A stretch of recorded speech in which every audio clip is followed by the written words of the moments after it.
내용을 읽어보니까 뭐 그렇게 큰 어려움은 없죠. 없는데 사도 바울이 이 본문을 통하여서 우리에게 무엇을 말씀하시고자 하는가라고 하는 것을 우리가 귀 기울여 들으셔야 되죠. 1장부터 3장까지를 교회를 향한 감사와 칭찬이다라고 얘기를 했죠. 데살로니가 교회에 대한 감사함이 있고 또 그에 대한 칭찬이 있죠. 감사와 칭찬이 사실은 감사가 칭찬거리에 대한 하나의 감사가 바로 감사이죠. 그렇기 때문에 서로 같은 맥락을 같이 가지고 있습니다. 그런데 오늘 본문에서도 사도 바울이 이 데살로니가에 대해서 칭찬하는 그런 부분들이 있습니다. 그 부분들을 우리가 한번 바라보면서 같이 보면서 또 하나님의 은혜를 함께 나누고자 합니다. 사도 바울은 먼저 이렇게 얘기를 합니다. 그 데살로니가 교회에 들어가게 되어진 그 이유들에 대해서 몇 가지를 얘기를 하죠. 그 들어가게 됐을 때 어떤 상황이었는가, 그 상황은 굉장히 좋지 않은 상황들이었죠.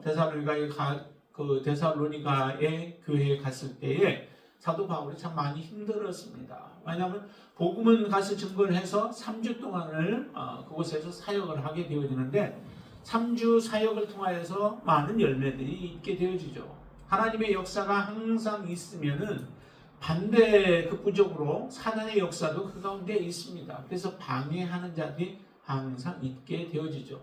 그렇다고 하나님의 역사가 멈추어지지는 않습니다. 그런 계기를 통하여 사단의 역사를 통하여서 하나님은 또 다른 계획을 이루어 가시는 그 방법을 하나님은 행하시게 되어지죠. 그래서 3주 동안 있으면서 그들에게 복음을 증거했는데 사도 바울의 그 일행들이 어떤 어려움들을 당했는가를 이 데살로니가 교회인들이 잘 안다는 겁니다. 어떤 상황이었는지를 2절을 보면 우리가 한번 잘 알게 되는데요. 보시죠.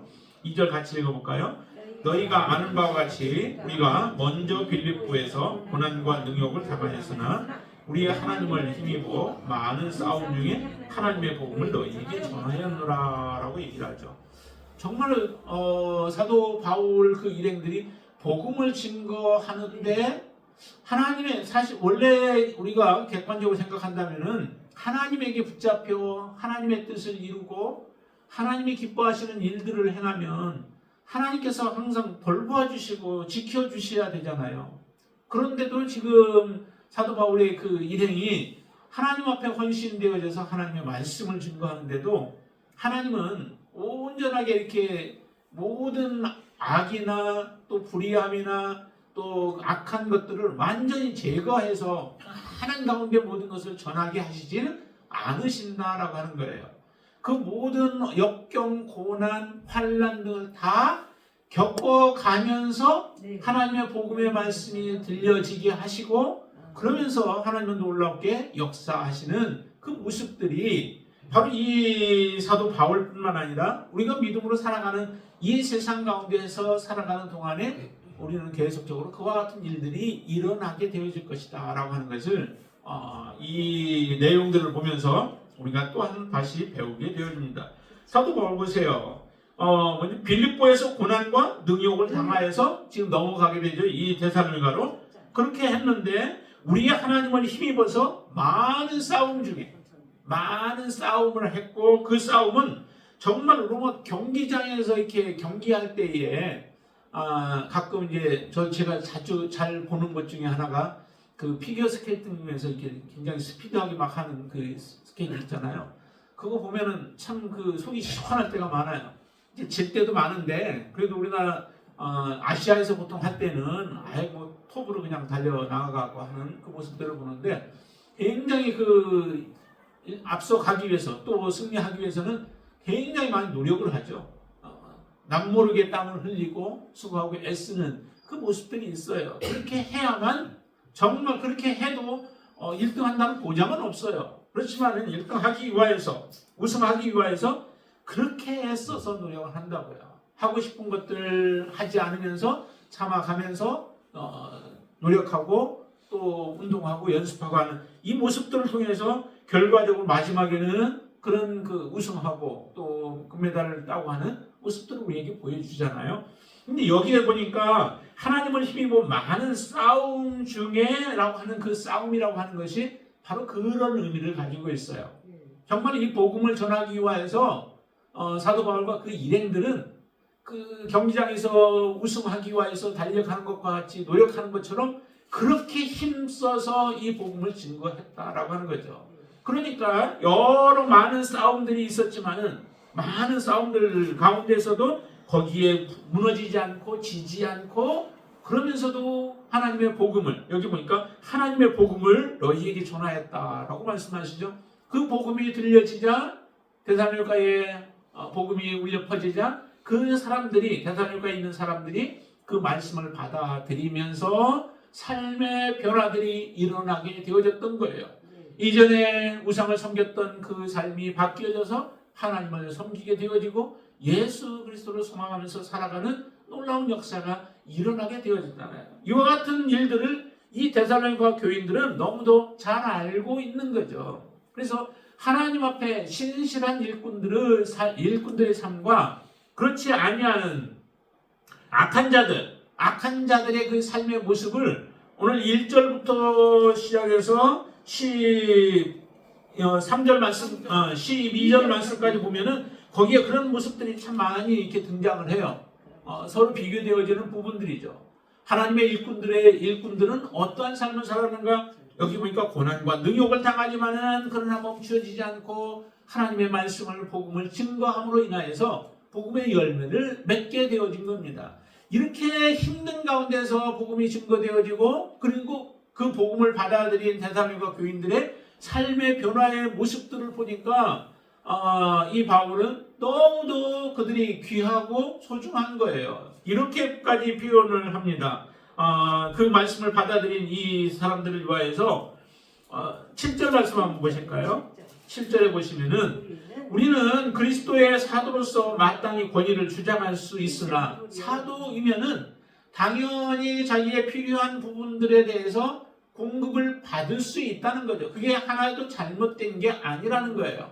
마땅히 받을 수 있지만은 그렇지만은 그것을 요구하지 않았다는 거죠. 그 이유가 있습니다. 이유는 주장할 수 있는데 도리어 너희 가운데서 유승한 자가 되어져서 유모와 같은 모습으로 이 데살로니가 교회를 섬겼다라고 말씀합니다. 근데 그 유모가 되어서 섬긴 것이 8절 보면 좀 더 더해요. 자, 8절 한번 보시죠. 우리가 이같이 너희를 사모하여 하나님의 복음뿐 아니라 우리의 목숨까지 너희에게 주기를 기뻐함은 너희가 우리의 사랑하는 자가 됨이라 라고 얘기해요. 복음을 증거해 줬으면은 오히려 데살로니가 교인들이 사도 바울을 사랑해서 자기의 목숨까지 내어주고, 왜냐하면 영적인 것을 받았기 때문에 육신적인 것으로 섬기는 것이 그게 당연한 거죠. 그렇게 해도 사실은 모자라요. 그런데 반대의 지금 상황이 벌어진 거예요. 사도 바울은 오히려 데살로니가를 위하여서 어떻게 해요? 사모함으로 인하여서 복음을 주었을 뿐만 아니라 뭐까지도 우리의 목숨까지도 주는 것을 아까워하지 않을 정도로 그렇게 사랑한다는 거예요. 정말 이런 사랑이 진정한 주님의 사랑인 것이죠. 나를 핍박했다고 그 핍박 때문에 그 사람을 미워하는 것들이 아니라 핍박했을지라도 복음이 그 가운데 들어가서 복음으로 말미암아 하나님 앞에 돌아오게 되어지면 이제 관계가 어떤 관계가 되어져요? 형제 자매의 관계가 되어지는 것이죠. 예수 그리스도 안에서 영적인 그런 그 권속이 되어진 겁니다. 이건 놀라운 축복이에요. 이런 축복의 삶을 실제적으로 지금 사도 바울의 그 삶의 모습을 통해서 우리에게 보여주시는 거예요. 성도와 성도 간의 관계도 마찬가지 아니겠습니까? 목회자와 성도들 뿐만 아니라 성도와 성도도 이전에는 어떤 관계였던 간에 그것과 상관없이 이제 예수 그리스도 안에서 우리가 한 마음이 되어지고 한 뜻을 품고 한 형제 자매로 살아가게 되어졌다면 이제 그것은 세상에서의 어떤 육신적인 그 혈연보다도 더 뜨거운 더 깊은 관계가 이미 맺어진 거예요. 그것을 우리가 잊어버려서는 안 된다는 겁니다. 그렇기 때문에 내 옆에 있는 사람들을 우리는 사랑해야 하는 것이죠. 옆에 있는 사람들을 우리가 주님의 사랑으로 사랑해야만 합니다. 사도 바울이 이렇게 사랑하는데 그러고 나서 또 9절에 보시면은 9절 같이 한번 보실까요? 형제들아 우리의 수고와 애쓴 것을 너희가 기억하리니 너희 아무에게도 패를 끼치지 아니하려고 밤낮으로 일하면서 너희에게 하나님의 복음을 전하였다라고 얘기하잖아요. 자기 스스로 일을 한 거예요. 네, 사도 바울은 이제 보통 우리가 볼 때는 텐트 메이커로 텐트를 이제 수리하면서 받는 그런 보수로 섬기는, 자기 자신만 섬기는 아니라 다른 사람을 섬기는데 또 그것을 사용하는 이런 모습들을 보여주죠. 왜 이렇게 했을까? 혹시라도 우리가 지금 복음을 가지고 들어가서 복음을 전했다고 내가 그것을 주장하게 되어진다면 처음에 하나님의 말씀을 받는 사람들이 실족하게 되어지고 그 마음에 상처를 받고 때로는 배를 끼침으로 인하여서 복음이 가리워질까, 이것이 사도 바울은 두려운 것이죠. 그래서 이 사람들을 이처럼 섬긴 거예요. 자기가 일하면서 밤낮 일하면서 섬겼던 사도 바울의 그 삶의 모습이 정말 얼마나 본이 되어져요. 그런데 이처럼 신실한 하나님의 일꾼들은 이와 같은 모습으로 하나님을 섬기면서 그들의 삶의 모습은 10절에 보니까 어떻게 거룩하고 또한 옳고 흠이 없이 행하였는가라고 하는 것까지 하나도 흠이 나타나지 않게 하나님의 사역들을 감당했습니다. 여러분들이 이제 믿음으로 살아가는 우리의 삶도 지금 사도 바울이 말하는 것과 같은 모습의 삶을 우리가 살아가야 돼요. 왜냐하면 여러분들은 이미 먼저 된 자들이에요. 복음을 먼저 받은 사람들이죠. 복음을 먼저 받은 사람들은 항상 이처럼 사역자의 자리에 있는 것이죠. 여러분들에게 하나님은 이미 사명을 주신 거예요. 여러분들에게 사명을 주셔서 그 사명을 감당하기를 원하시는데 그 사명은 곧 이 일꾼들, 사도 바울과 같은 그러한 일꾼들 뿐만 아니라 여러분들에게도 동일한 그런 일꾼의 사명을 주셨다면 우리도 동일한 모습의 섬김의 삶을 살아야 하는 거죠. 예수님께서 오셨던 목적이 어디에 있습니까? 많은 사람을 위하여 자기의 목숨을 주시기 위하여서 대속으로 주시기 위하여 오셨다라고 말씀하시죠. 그러면서 요한복음 10장에서는 그래서 예수님을 나는 선한 목자라고 말씀하시죠. 예수님께서 선한 목자로 이 땅에 오셔서 양들을 위하여서 자기의 목숨을 내어놓습니다. 근데 사꾼 목자는 어때요? 반대로 양들은 이용을 하게 되어지죠. 자기에게 위협이 오면은 도망가요. 자기 목숨 하나 살리고자 도망가는 모습이 사꾼 목자의 모습이죠. 예수님이 이처럼 선한 목자로서 양들을 위하여 자기의 목숨을 내어주는 이러한 삶의 모습을 지금 사도 바울이 그대로 본받은 거죠. 그래서 사도 바울은 고백합니다. 내가 그리스도를 본받은 자 된 것처럼 너희는 나를 본받으라 라고 말씀하시죠. 그래서 사도 바울을 본받은 사람들의 삶의 모습이 어떤 모습이어야 돼요? 이 사도 바울이 지금 하고 있는 것과 같은 그러한 하나님의 그 일꾼으로 하나님이 맡겨주신 복음을 맡겨주신 그런 하나님의 사람으로서 동일한 모습의 삶을 우리가 살아가는 것이 그것이 곧 하나님을 섬기는 것이요 하나님이 기뻐하시는 삶의 모습이다라고 하는 것입니다. 그럼 반면에 한번 보세요. 다른 악한 자들을 한번 보세요. 악한 자들은 어떤 모습으로 했는지를 오늘 본문에서도 우리가 볼 수 있는데요. 자, 3절 보시면 이렇게 말씀합니다. 3절 우리의 권면은 뭐라고요? 간사함이나 부정에서 난 것이 아니요 속임수로 하는 것도 아니다라고 얘기를 해요. 그러니까 주변에 악한 자들, 거짓 복음을 증거하는 사람들, 그리고 사도 바울의 일행들을 대적하는 사람들의 삶의 모습들이 어떤 것인가를 단적으로 지금 우리에게 보여주는 거죠. 그들이 행하는 것은 간사함이라는 거예요. 잠깐 어떻게 속이는 것들이죠. 그래서 뒤에 보면 간사함이나 속임 이와 같은 것들이 등장을 하는데 정말로 하나님이 말씀하시는 것을 제대로 전하지 아니하는 겁니다. 그러면서도 그 안에 참된 복음이 있다라고 이제 자기들은 말하겠죠. 그래야 구원이다라고 사람들은 말할 거예요. 이 세상에서 지금도 그렇죠. 정말로 하나님의 말씀, 바른 하나님의 말씀 복음을 증거하는 사람들이 있는가 하면은 악한 거짓된 것들을 전하면서도 그들은 확신 있게 전하는 사람들이 많아요. 그렇죠? 그러니까 그 확신 있게 전하는데 실제적으로 그 사람들이 정말로 그 자기들이 전하는 것을 통하여서 구원 얻을 수 있다고 생각할까?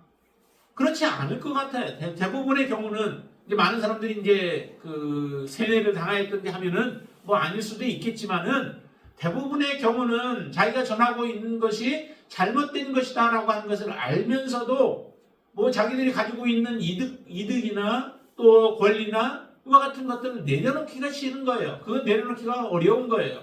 왜냐하면은 그것을 내려놓는 순간 모든 것들이 다 완전히 다 그 헛수가 되어지고 또 자기들의 그 인기라든지 또 다른 사람들부터 인정받는 모든 것들을 다 내려놓아야 하기 때문에 그렇죠. 그렇기 때문에 정말 그 사람들은 마지막까지 이 간사함에서 떠날 수가 없는 거예요. 그리고 부정한 것이나 속임수와 같은 것들을 행하지 않는 거죠. 그래서 사단은 바로 거짓의 앞잡이라고 하는 것도 마찬가지죠. 거짓의 아비와 같은 자가 바로 사단이듯이 그 자기가 악한 것이 또 거짓된 것인 것을 알면서도 그곳에서 벗어나지 못하게 되어집니다. 지금 사도 바울을 대적하는 사람들 그리고 교회들을 혼란스럽게 만들고 있는 사람들의 대부분의 모습들이 바로 이와 같은 일들을 행하고 있다라고 말씀을 하고 있는 것입니다. 자, 5절 말씀도 한번 보세요. 5절 말씀에서도 보시면 거기에 이렇게 얘기를 하죠. 너희도 알거니와 우리가 아무 때에도 아첨하는 말이나 탐심의 탈을 쓰지 아니한 것을 하나님이 증언하신다. 다른 사람들은 어떤 일들을 행하느냐면은 악한 자들은 아첨하는 말을 한다는 거죠. 다른 사람의 마음을 사기 위하여서 그들에게 좋은 말들만 해주는 거예요. 그러면은 좋은 말만 들으면은 사람이 변화될 수 있을까요? 변화될 수 없습니다. 우리가 그냥 그 자리만 서 있겠죠. 변화되어지려면은 지금까지 내가 듣고 내가 알고 있고 또 내가 배운 것들을 내려놓지 않는 한은 새로운 길로 우리는 걸어갈 수 없습니다. 항상 그런 것들이 서로 부닥치게 되어 있죠. 그럴 때에 하나님께서 바른 말을 해줄 때에 그 말을 우리는 마음에는 힘들고 받아들이기가 어려울지라도 우리가 결심하고 그것을 받아들이게 되어질 때에 우리는 변화의 삶을 살아갈 수 있게 되어지는 거예요. 이 데살로니가 교인들에게 그 전에 처음에 만약에 좋은 말만 했더라면 어땠을까요? 그들이 우상을 버리고 떠날 수 있었을까요? 우상을 버리라. 그 우상은 우리에게 아무런 유익을 주지 못하고 우리를 하나님의 진노 가운데 데리고 갈 수밖에 없는 것들이다라고 하는 말들을 전하고 예수 그리스도를 믿어야 한다라고 하는 분명히 그들의 생각과 반대되어지는 그런 예수 그리스도를 전하지 않았더라면은 그 사람들이 변화되어질 수 있었을까요? 여러분들이 처음 예수를 믿을 때에도 스스로 여러분들 나온 사람도 우리 안집사님 같은 경우는 스스로 나왔다고 하지만은 그 외 사람들은 스스로 나온 사람이 아예 없어요. 스스로 나오지는 못해요. 정말 하나님의 특별한 은혜가 아니고는 스스로 나올 수 없는 거죠. 그 복음을 들을 때에 여러분들 처음부터 그냥 아멘으로 받아들이셨나요? 그렇지 않습니다. 얼마나 우리가 버티고 또 그것을 회피해 보려고 하고 도망가기도 하고 피하려고 많이 해요. 그렇게 하다가 결국 하나님의 말씀에 붙잡혀서 여러분들이 지금 여기까지 오게 되어진 거예요. 그러니까 아첨하는 말로는 사람을 변화시킬 수 없다는 거예요. 그들이 잘못된 길로 가고 있을 때는 반드시 뭐가 필요하면 징계가 필요하고 때로는 직언이 필요한 거예요. 잘못된 것을 지적해 줄 수 있는 사람이 필요한 것입니다. 사람들은 그런데 아첨하는 말만 한다는 거예요. 그러니 그 자리 변화될 수 없는 거죠. 많은 사람들이 은혜를 받았다고 할 때 그 은혜는 보통 뭐예요? 여러분들이 가지고 있는 생각과 동일한 말을 해줄 때에 여러분들은 은혜가 된다라고 하는 말을 많이 해요. 그렇지만 그 은혜가 여러분들의 삶을 변화시키냐면 변화시키지 않는다라고 하는 거죠. 정말로 은혜는 뭐냐면 나의 생각을 내려놓고 하나님께로 우리의 생각을 바르게 나아갈 수 있도록 인도해주고 여러분들의 귀에 그 말씀이 들려지고 그 말씀이 내게 마음에 찔림이 있을 때에 우리는 하나님 앞에 정말 진정한 은혜를 받은 자인 줄로 믿습니다. 예수님의 제자들이 나아가서 복음을 외쳐요. 초대교회 때 보면은 그 말씀을 듣고 사람들은 많이 찔림을 받죠. 왜냐하면 너희들이 죽인 그 예수가 메시아였다. 그 예수가 죽었다가 다시 살아나셨다, 부활하셨다라고 하는 메시지를 증거하니까 정말 예수를 십자가에 못 박고 십자가에 못 박아라 외쳤던 사람들은 그 마음이 얼마나 찔림이 되겠어요. 그 입에서 예수님의 제자들의 입에서 정말 더 이상 복음의 소리가 들려오지 않도록 하고 싶은 마음도 그 마음이 얼마나 간절했겠어요. 그러나 그 말씀을 들은 자들이 다시 한번 자기 삶을 돌아볼 때 정말 그분이 예수 그리스도였구나. 왜냐하면 예수님이 살아나신 것을 부활하신 것을 보았거든요. 자기들의 생각이 잘못됐거든요. 주장했던 것들이 잘못된 것을 그제서 깨달으니까 그때 터져 나오는 탄식이 뭐예요? 형제여 우리가 어찌할꼬 라고 하는 그런 고백들이 터져 나오잖아요. 우리가 그 메시아를 죽였으니 우리가 어찌할꼬 라고 하는 탄식 속에 정말 진정한 구원이 그들에게 들어가는 거예요. 그러니까 3,000명씩 5,000명씩 회개하고 돌아오는 역사가 일어나게 되어졌던 것입니다. 바로 이처럼 아첨하는 말을 행하지 않는 사람이 진정으로 하나님의 사람인 거죠. 선지자들 다 보세요. 선지자들이 그 시대의 왕이나 아니면 백성들을 향해서 외쳤던 말들이 다 뭐예요? 다 그때 외쳤던 그 말들은 좋은 말들을 하지 않았습니다. 당신들이 회개하라는 거죠. 그리고 회개하고 하나님께로 돌아오라는 거예요. 그래야 구원이 있고 하나님의 자비와 긍휼이 있고 회복이 있다라고 하는 말씀들을 외쳤던 것들이 다 선지서들의 말씀들이에요. 선지자들의 역할이 그 역할들이었던 거죠. 그러니까 아첨하는 말이 아니라 정말 하나님의 말씀을 제대로 전하여서 그들의 심령에 꽂히게 전하여서 그들이 돌이키고 돌아올 수 있도록 하는 그 메시지가 필요했던 것입니다. 여러분들의 메시지, 여러분들의 입술에서도 바로 이처럼 하나님이 우리에게 무엇을 원하시는가, 우리가 무엇을 버려야 하는가, 우리가 어디를 떠나야 되는가 라고 하는 것들을 분명히 알고 여러분들부터 먼저 하나님 앞에 온전함으로 서서 다른 아직도 알지 못하고 보지 못하고 달려가고 죽음을 향해 달려가고 있는 그 사람들을 위하여서 여러분들이 입술이 정말 그들에게 선포되어질 수 있게 되길 바랍니다. 그리고 탐심의 탈을 쓰지 않았다는 거죠. 무언가 물질 때문에 내가 복음을 증거하는 것이 아니라는 거예요. 사도 바울이 전했을 때 정말 탐심이 있었다면 당연히 어떻겠어요? 자기가 일하면서 돈을 벌는다 할지라도 다 다른 사람들에게 돈을 요구했겠죠. 돈을 요구해도 그것도 사실은 그것이 탐심도 아니에요. 그 필요한 것들을 다른 사람을 위하여 쓰기 위하여 또 복음을 위하여 쓰기 위해서 요구하는 것이라면 당연하지만은 그것조차도 하지 않았다라고 지금 얘기해요. 근데 그 일에 하나님의 증인이시라는 거죠. 너희들도 알지만은 하나님도 그 마음을 다 아시기 때문에 하나님의 증인이시다라고 이렇게 담대하게 외치는 겁니다. 얼마나 달라요.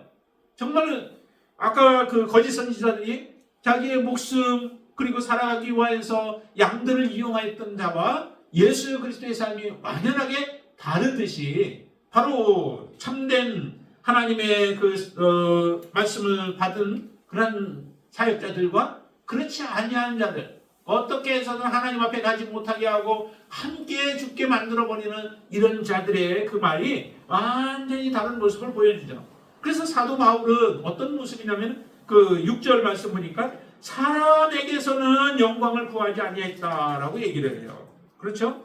저 4절 말씀에서도 얘기합니다. 4절 말씀 보시면은 거기에 이렇게 말씀하시죠. 오직 우리 마음을 감찰하시는 하나님을 기쁘시게 하려 함이라 라고 얘기해요. 하나님을 기쁘시게 하는 것, 사람에게 기쁨을 구하지 않는 거예요. 사도 바울이 갈라디아서 1장에 10절에 말씀하시죠. 내가 정말 사람들을 좋게 하랴 하나님을 좋게 하랴. 사람들에게 내가 기쁨을 구하랴? 내가 지금까지 사람들에게 기쁨을 구하는 사람이었으면 나는 왜 그리스도의 종이 아니라라고 그렇게 외치고 있어요. 그러니까 그리스도의 종은 사람들의 기쁨을 구하는 게 아니죠. 사람들을 좋게 하기 위해서 그 자리에 서 있는 게 아니라는 거예요. 참 이런 모습들을 보면은 하나님 앞에 하나님의 자녀들의 삶이 어떤 삶이어야 하는가라고 하는 것을 우리에게 잘 말해주죠. 자, 이렇게 하나님의 사역을 함으로 인하여서 이 데살로니가 교회가 어떠한 모습으로 변화되어졌는가, 어떻게 믿음으로 섰는가라고 하는 것을 우리에게 보여주는데요. 정말 사도 바울이 이 데살로니가 교회를 사랑하고 자기의 목숨까지도 주면서 사랑할 만한 그 교회인 것을 우리에게 보여주는데 그 중에 하나가 자 13절 말씀 한번 보세요. 앞에서부터 쭉 해서 이제 말한 것 중에 13절까지를 보시면 13절을 보시면 같이 읽습니다. 이러므로 우리가 하나님께 끊임없이 감사함은 너희가 우리에게 들은 바 하나님의 말씀을 받을 때에 사람의 말로 받지 아니하고 하나님의 말씀으로 받음이니 진실로 그러하다. 이 말씀이 또한 너희 믿는 자 가운데서 역사하느니라 라고 말씀해요. 자, 이 말씀에서 우리가 무엇을 볼 수 있을까요? 이 데살로니가 교회 교인들은 정말 하나님의 말씀을 받을 때에 순수한 마음으로 하나님을 말씀을 받은 거예요. 자, 다들 바울이 복음을 전해주니까 정말 그 말씀이 그러한가 하면서 하나님의 말씀을 들었겠죠. 하나님의 말씀을 배척하기 위해서가 아니라 또 그걸 믿지 않기 위해서 정말 그런가라고 하는 마음을 가지고 그 말씀을 보는 거예요. 그랬더니 실제적으로 예수 그리스도가 우리의 메시아이신 거예요. 구세주이신 거예요. 그러면 예수가 우리의 진정한 구세주가 되어진다면 이제 그 다음부터는 어떻게 해야 될까요? 그 예수를 위하여서 나의 구세주가 되고 나의 주인이 되시는 그분께 전적으로 헌신하며 살아가는 삶을 사는 거죠. 이게 바로 복음을 통하여서 변화되어지는 놀라운 역사인 거예요. 근데 많은 사람들이 그럼 변화되어지지 않는 이유가 어디에 있을까요? 변화되어지지 않는 이유는 예수 그리스도가 그의 인생에 아직 주인이 되어지지 않은 겁니다. 예수 그리스도가 메시아인 것도 믿지 못할 뿐만 아니라 그분이 나의 진정한 주인으로 내가 모셔드리지 않은 거예요. 그래서 주인이 원하시는 대로 내가 살아가는 삶이 그게 종의 삶이잖아요. 내가 원하는 삶을 사는 것이 아니라 주인이 원하는 삶을 살아가는 겁니다. 여기도 보니까 하나님의 말씀을 받을 때에 사람의 말로 받지 아니했다. 그럼 사람의 말이 아니면 뭐예요? 하나님의 말씀으로? 하나님의 말씀인 거죠. 이게 하나님의 말씀이야. 이렇게 살아가는 것이 하나님이 원하시는 거야 라고 하는 것을 분명하게 이 데살로니가 교인들은 그것을 받아들인 거예요. 그렇게 믿은 거예요. 그러니까 진실로 그러하더라. 이 말씀이 그 속에서 어떻게 해요? 그러니까 역사하는 거예요. 하나님의 말씀으로 받지 않고 사람의 말로 받으면 그 말이 어떻게 우리의 삶을 변화시킬 수 있겠어요? 하나님의 말씀을 받을 때는 순수함이 필요한 거예요. 하나님 앞에 하나님 말씀하여 주시옵소서 제가 그 말씀대로 순종하겠습니다 라고 하는 사무엘의 그 기도와 같은 하나님 앞에 그런 자세로 우리가 서지 않으면은 하나님의 말씀은 내 안에 많이 들어와 있을지라도 그 말씀이 나를 변화시키지는 않는다는 거예요. 그러나 하나님의 말씀 한 말씀이라도 그 말씀이 정말 하나님의 말씀으로 내게 딱 들어오게 되어지면 그 말씀은 나를 움직일 수밖에 없는 겁니다. 나를 변화시킬 수밖에 없는 겁니다. 여러분들의 삶도 이처럼 이 데살로니가 교인들처럼 정말로 순수하게 받을 수 있게 되길 바랍니다. 이게 바로 예수 안에 있는 삶의 모습이잖아요. 복음 안에 있는 삶이에요. 그리스도 안에 있는 삶이 바로 이처럼 하나님의 말씀을 주시는 말씀을 하나님의 말씀으로 받는 거예요. 그렇다고 악한 자들이 여러분들한테 말하는 것도 다 성경을 가지고 얘기하니까 그게 하나님의 말씀이라고 받으셔서는 안 돼요. 네, 그거는 안 돼요. 잘 생각해 보셔야 되는 거죠. 자, 이렇게 순수함으로 하나님의 말씀을 받은 것이 사도 바울에게는 정말 사랑할 수밖에 없는 그러한 교인들이었던 겁니다. 자, 그리고 14절부터 15절까지 말씀을 보시면은 거기에 이렇게 말해요. 여러 가지 뭐예요? 자, 14절 형제들아 너희가 그리스도 예수 안에서 유대에 있는 하나님의 교회들을 본받은 자 되었으니 무엇을 본받아요? 하나님의 교회들을 본받았다는 거예요. 이건 믿음으로 하나님 앞에 잘 서 있는 교회들을 본받은 그 모습을 얘기하는 거죠. 그들이 유대인들에게 고난을 받음과 같이 너희도 너희 동족에서 동일한 고난을 받는다. 데살로니가 교회에 고난이 있었다는 거죠. 그냥 평탄한 가운데서 하나님만 잘 바라보고 믿음으로 살아간 교인들이 아니에요. 고난이 옆에 왜 고난이 왔을까요? 예수를 믿으니까 거의 예수 복음 전하는 사람들을 쫓아다니면서 사람들이 지금 방해를 놓잖아요. 그 사람들이 사도 바울만 방해한 것이 아니었겠죠. 그러니까 그곳에 우상을 섬기고 있는 사람들은 아직도 많이 있는데 그 사람들로 말미암아 지금 방해를 받고 환난을 당하고 많은 고난을 겪게 되어지는 겁니다. 이런 고난이 올 때에 초신자들의 경우는 대부분 그냥 떨어지는 경우가 참 많아요. 제대로 믿음이 들어가지 못한 가운데 어려움이 오면 내가 예수 믿으니까 지금 싫어하는 겁니다. 아니면 내가 섬겼던 신이 노했는가 보다 라고 생각하면서 하나님을 떠나버리고 다시 옛날로 돌아가 버리는 사람들이 많아요. 그런데 이 데살로니가 교인들은 그 고난들을 그대로 고스란히 다 받아들이는 거예요. 받아들이면서도 어떠해요? 하나님에 대한 믿음이 변함이 없는 거죠. 그래서 하나님의 교회들을 본받는 것처럼 그 교회들도 많은 동족으로 또 고난을 받으면서도 믿음을 지켜서 지금 하나님 앞에 서 있는데 너희들도 지금 그런 모습이다 라고 하는 것을 말씀해 주죠. 이런 모습을 볼 때 정말 기쁘죠. 15절도 그래서 유대인은 주 예수와 선지자들을 죽이고 우리를 쫓아내고 하나님을 기쁘시게 하지 아니하고 모든 사람에게 대적이 되어서 그 유대인들이라고 하는 이름은 가지고 있으나 정말 하나님의 선민이라고 하는 사람들이지만은 실제 하는 행동들은 뭐예요? 하나님 앞에 자꾸 죄를 쌓아가고 하나님의 진노를 쌓아가는 일들만 행하고 있다라고 하는 겁니다. 이것은 이제 그 계시록에서도 보면은 좀 그 사단의 보좌가 있고 사단이 그들 가운데 있다라고 하는 그런 표현으로 하고 있는데 이처럼 이런 대적하는 자들이 주변에 있고 실제적으로 그들에게 위협하고 그들이 고난을 당하는 가운데에서도 복음을 놓지 않는 거예요. 믿음으로 살아가는 거예요. 이게 바로 예수 안에 있는 사람의 진정한 증거의 모습입니다. 여러분 안에서도 이런 모습을 항상 우리가 볼 수 있게 되길 바랍니다.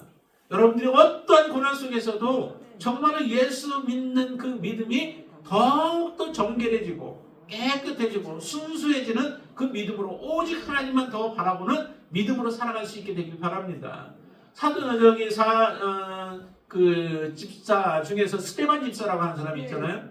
그가 복음을 증거하다가 예수 그리스도를 증거하다가 결국에는 사람들에게 돌에 맞아서 죽게 되어지는 그 상황이 펼쳐지잖아요. 그때 스데반이 어떻게 돌에 맞으면서 그가 하나님을 모른다고 하나요? 아니에요. 그는 그 상황 속에서 오직 더 하나님을 보는 거예요. 예수 그리스도를 보면서 그의 얼굴은 천사와 같이 빛이 나는 모습을 우리에게 보여주십니다. 이게 진정한 믿음의 삶의 모습이죠. 이렇게 살아가는 모습을 지금 이 데살로니가 교인들을 통해서도 우리에게 지금 보여주고 있습니다. 그러니 얼마나 사랑스럽겠어요. 얼마나 아름답겠어요. 고난 속에서 믿음을 피워내는 그 사람의 모습이 정말 아름답습니다. 그러니 자기의 목숨까지도 다 내어주고 싶은 마음이 사도 바울의 그 마음속에 일어나게 되어진 거죠. 여러분들의 삶도 다른 사람들이 누군가가 바라볼 때에 고난이 와서 무너지는 신앙이 아니라 고난을 통하여서도 하나님을 더 붙들므로 인하여 저 사람은 어떻게 저런 고난 속에서 하나님을 찾고 하나님을 의지하며 믿음으로 살아가는가라고 하는 것을 보여주실 수 있게 되길 바랍니다. 이것이 그 히브리서 11장에 보면은 믿음의 사람들의 모습이에요. 그 모습을 동일하게 우리에게도 하나님은 요구하시는 거죠. 그 모습을 하나님이 칭찬한다면 우리도 지금 이 시대는 다를지라도 우리의 삶의 모습에 그와 같은 모습의 믿음이 있게 되어지길 바랍니다. 자, 그리고 17절부터 마지막까지 모습을 통해서 우리에게 보여주시는 것이 무엇일까? 이 데살로니가 교인들의 모습이 어떤 모습이에요? 사역자들에게 있어서 이 데살로니가 교인들은 정말 영광이고 기쁨이 되어진 거예요. 그러니까 이렇게 얘기하죠. 19절 말씀 보실까요? 우리의 소망이나 기쁨이나 자랑의 면류관이 무엇이냐? 그 자랑의 면류관이 뭐예요? 그가 강림하실 때, 주님이 오실 때에 우리 주 예수 앞에 너희가 아니냐? 주님 앞에 있는 너희들이 우리의 기쁨이고 우리의 자랑이고 우리의 면류관이다라고 얘기합니다. 그러니까 하나님 앞에 온전한 그 열매들이 바로 이 데살로니가 교인들인 거예요. 그래서 사랑스럽죠. 사랑스러울 수밖에 없는 거죠. 여러분들이 하나님 앞에 온전한 모습으로 서서 흠이 없는 모습으로 점이 없는 모습으로 서서 하나님을 온전히 섬기는 모습이 되어진다면 여러분들의 이렇게 되어지기까지 수고한 모든 사람들에게 큰 기쁨이 되어지는 거죠. 그래서 20절 말씀도 이렇게 말씀하시죠. 너희는 우리의 영광이요 기쁨이니라. 영광이요 기쁨이 되어질 그 사람들을 사랑하는 모습이죠. 여러분들 마지막까지 하나님 앞에 정말 우리 교회의 영광이요 기쁨이 되어지고 또한 하나님의 면류관이 되어질 수 있도록 여러분들의 그 믿음 굳건한 모습으로 서서 하나님을 섬기는 여러분들의 삶이 되시기를 주님의 이름으로 축원을 드립니다. 기도하겠습니다. 할렐루야에서 오신 아버지 하나님 감사합니다. 하나님께서 우리에게 참으로 큰 은혜를 주셔서 하나님의 깊이 알아갈 수 있는 은총을 베풀어 주셨사오니 감사합니다. 이제 우리도 데살로니가 교인들처럼 우리도 온전한 믿음을 가지고 하나님을 섬기게 하여 주시옵소서. 예수 안에 있는 증거의 모습을 보여주게 하시고 복음 안에 살아가고 있음을 우리가 보여줄 수 있는 증거가 있게 하여 주시옵소서. 하나님 앞에 우리가 설 때에 정말로 면류관이 되어지고 기쁨이 되어지고 영광이 되어질 수 있는 아름다운 열매를 우리가 맺히게 하여 주시옵소서. 예수님의 이름으로 기도드리옵나이다. 아멘.